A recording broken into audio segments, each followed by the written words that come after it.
Yeah, sorry. Hello. Hi there. Hi, we're talking about evolution. I'm Shabir. Hi, Shabir. Oh, My what is twin your name? brother, Rafiq. What is your name? John. John. Nice meeting you. Rafiq. Yeah, he's my twin brother. I told you. don't look like twins. I'm the handsome one. Carry on. He's entitled to his He says opinion. you're the expert in evolution. I didn't say expert. I didn't say expert. I said he's the one who covers the subject. But he was asking how does it? You are a Christian and then an atheist. Yeah. So anyway, he was asking how the first life might have come about. Okay, because I believe in the theory of evolution, and Muslims don't apparently. Is that right? Muslims don't believe, like chimpanzees and humans, there's a common ancestor. Right. Yeah. Okay. Well, he was asking, how do we know? Now, we don't really necessarily know how the first life forms came into being, but we have theories that have been tested which look promising, and they're probably going to have success eventually. But what happens is certain molecules they found have formed themselves into patterns where they can replicate themselves, like ammonia and something else. And once you have a molecule that replicates itself, nature applies a selective pressure. So things that are better able to replicate continue to do so, have reproductive success, and then these molecules, for instance, if it found itself in like a fatty membrane, it would start to look like a cell. Okay, and then it could divide, and now you've got cells that are dividing, and that's basically life. So life, we have the building blocks to show that life can start from chemicals. So once you get there, different environmental pressures lead to different changes, and ultimately here we are.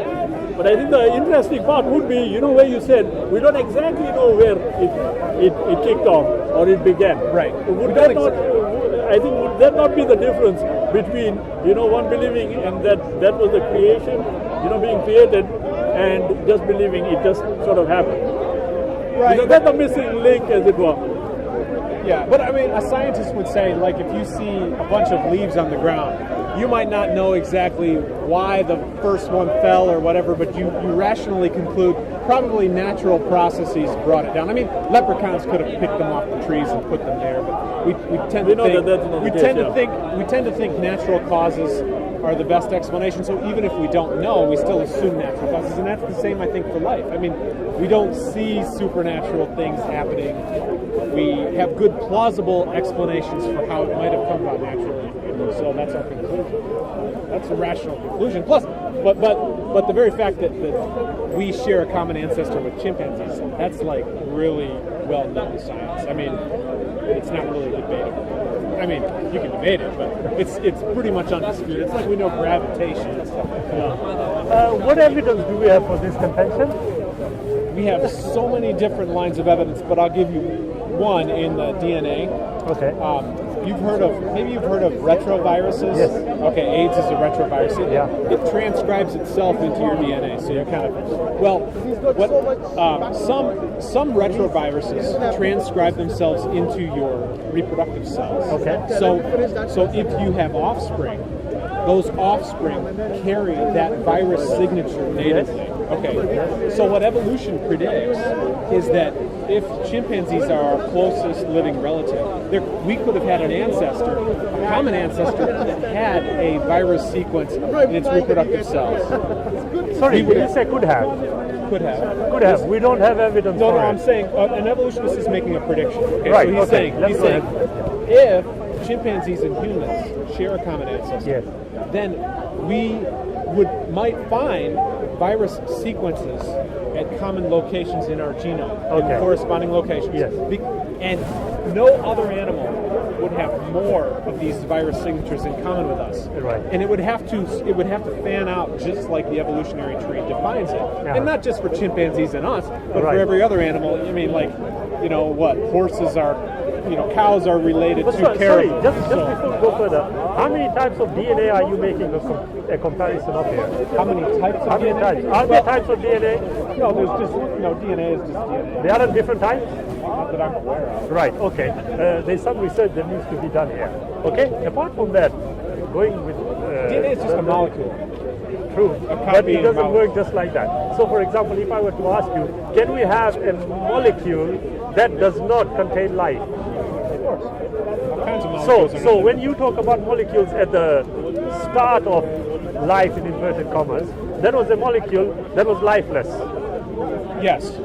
But what we are talking about is what has life. But we're So using... let's go back.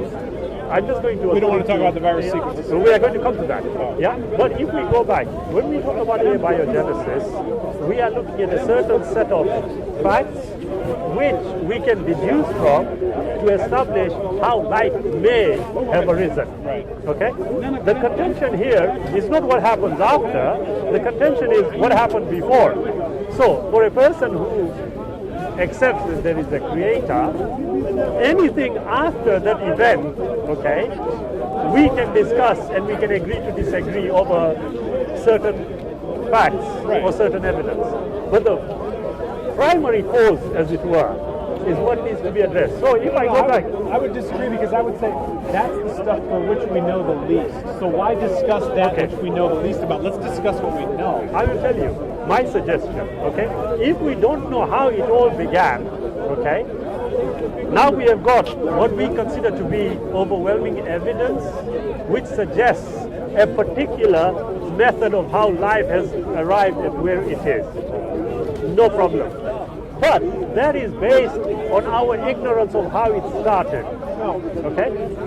Well, if it isn't ignorance, then we have to accept it's not based on that. I mean, evolutionists can say, an evolutionist technically will say, I'm not here to explain how life originated. My domain of expertise is how life developed once it had been originated. Now, you can say, God did it, fine, whatever. Right.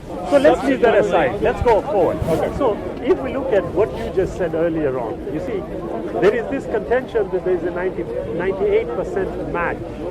Yes? Yeah, I mean, there's different ways of measuring it, but... Yeah, between chimpanzees and human beings, okay? We then look at how, this is on the genetic level, then we look at the evidence, the paleontologist will provide evidence, okay? He will tell you about the fossils and how the fossils give you an indication. But I would ask, one piece of irrefutable evidence which connects the two do we have? You see, if I were to go, according to my reasoning, take the two strands, human and apes, and come to the common ancestor. One piece of evidence, okay, that confirms that this X is the common ancestor. Do we have that? Well, I would suggest that critics of evolution have defined the debate so that it's impossible to ever have that. So if I were to, so for instance, evolutionists say whales evolved from four-legged land mammals that return to the sea. That's why whales have mammary glands and they don't have fins and they have blowholes and stuff. Right. Yes. They used to be land animals. Their ancestors were land animals that walked. Okay. So an evolutionist would say, okay, here's a whale, and we know that its ancestor had 4 legs. So we should be able to predict that there will be a fossil of a pretty big animal that has legs that are so small they're probably not functional, and then ultimately those legs disappear. Yeah. We've found that exact fossil in all of the intermediary stages. Is that? The one example is Basilosaurus. I'm from Michigan, and we have a museum that has a sample right there. Okay. All right. Do you believe in evolution? Yeah. Let me shake your hand. All You're right. my man. All right. Because they are all religious people. Yeah, they're no, I'm trying to explain some of the evidence. The brother is... you're talking to people that are religious.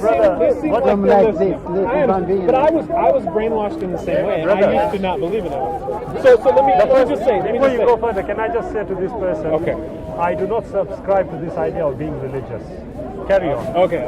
But what I would suggest is if I find these fossils, right, and the legs get shorter and shorter, it goes from a 2-foot long leg to a 1-foot long leg. You can say, where's the 1.5 foot long leg? You can always say, and then once I get that, you can say, well, where's can the I just stop you there, 1.25? John? The assumption is that is how it works. That is how. Based on the assumption, you are coming to a conclusion. I think you can define a way that... No, do we agree with this? We are assuming that because it was 1 foot and it is a quarter foot, we would assume it's half a foot. Have to assume, right. So it's based on an assumption. Yes. Now, that's if how the science evidence... works. not all science. If the evidence You make inferences. Exactly, but Right, the right. inferences have to be based on something solid. Right. Otherwise, it is all speculative. But see, that's what I'm saying. So Is if I you asked for a fossil, but I say you define. That's why I didn't I bring up a didn't fossil. define it. No, you I said merely asked the question. You said, "Where's the missing Yeah. link?" Did you say No, that? no, no. Do we agree here, according to the theory itself, okay, we have two strands that meet somewhere back in history. Do we agree? According to the Yeah, theory. Yeah. Is it not logical, therefore, for one to ask for what that particular X is? Yeah, you can ask what that right. is, So, yeah. logically speaking, all I am asking, and this is not me setting the agenda, or setting the parameters wherewith I am going to ask a question fully knowing you are not going to be able to answer it. That would be unfair. And this is about the learning process. Okay. All I have asked, and I continually ask to any proponent of this theory, Do we have the fossil? do of we this have one? this? Yes. Well, I don't know. Now, can I give an example, brother? Maybe we can afford.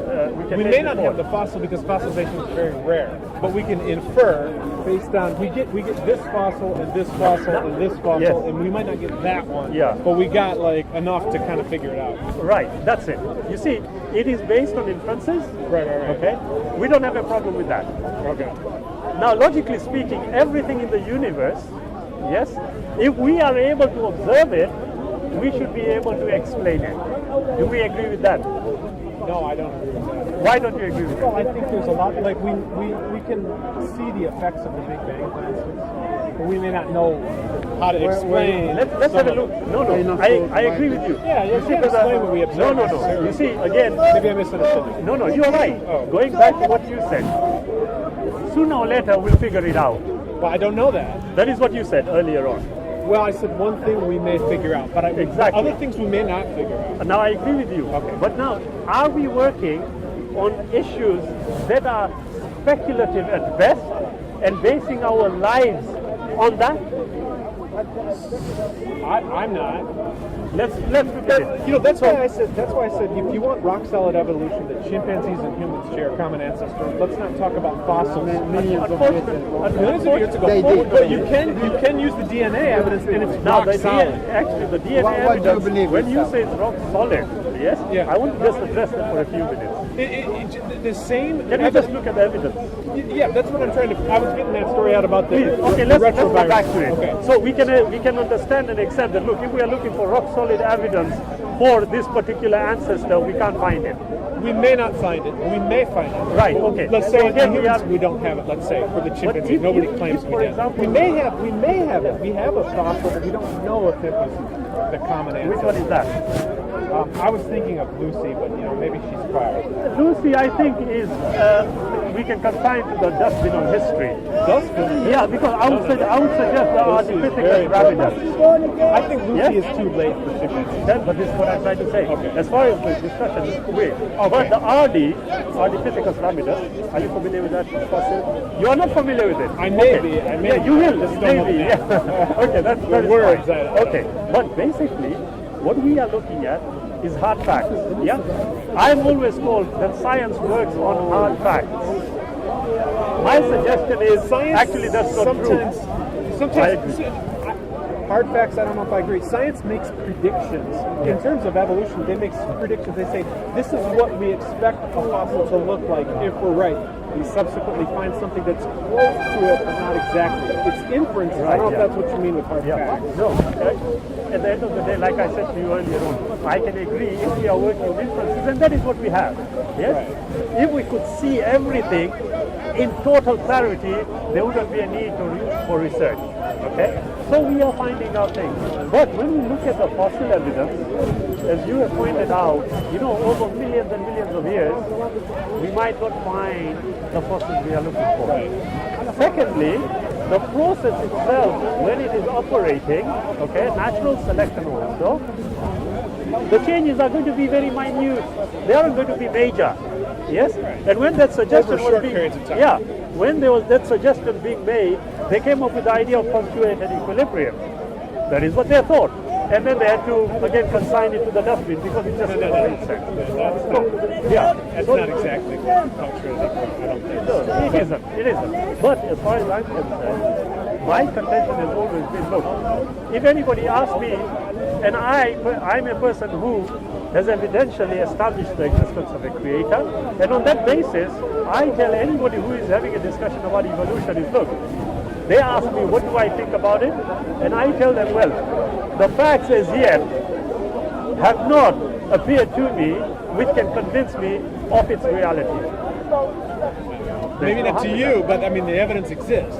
No, there is evidence which a certain group of people All the consider. experts. All the experts. Well, actually, I would disagree with you believe in there. archaeology and stuff You like see, that. it's not a question of belief. I look at the evidence. You don't see the evidence. I study the evidence, and then establish the conclusion. Yeah. Now, Biologists, I don't think any of them that teach in school or anything. actually, I would suggest to you, look, the way I look at it, and I'm going to ask you this, and I want you to reason this out. 100 million experts, no, let's be reasonable. A million experts, all except one thing. Is it more likely than not? It's more like 10 million priests accept the existence of a God, more likely or not? that because it's not a scientific domain. I would Now- say it's hard to know. Now, you see, I didn't ask whether it was a scientific issue or not. Oh, I I'm just sorry. asked the question. Do you accept that reasoning? Okay, wait a minute. No, I don't. Why not? Because when I think of someone as an expert, I mean science is a way of learning what's true in a way that's better than other methods. Science has predictability, tests, peer review. It's a different kind of a process. So if I have a group of those people who follow those methods, they have to follow the methods, and they all say the same thing, I say what they say is very likely true. But now, you see, I will ask you this. Going on what you are saying, will you then accept that if a group of priests formulate a process of establishing certain facts, and they have to prove that process of valid. they will do that?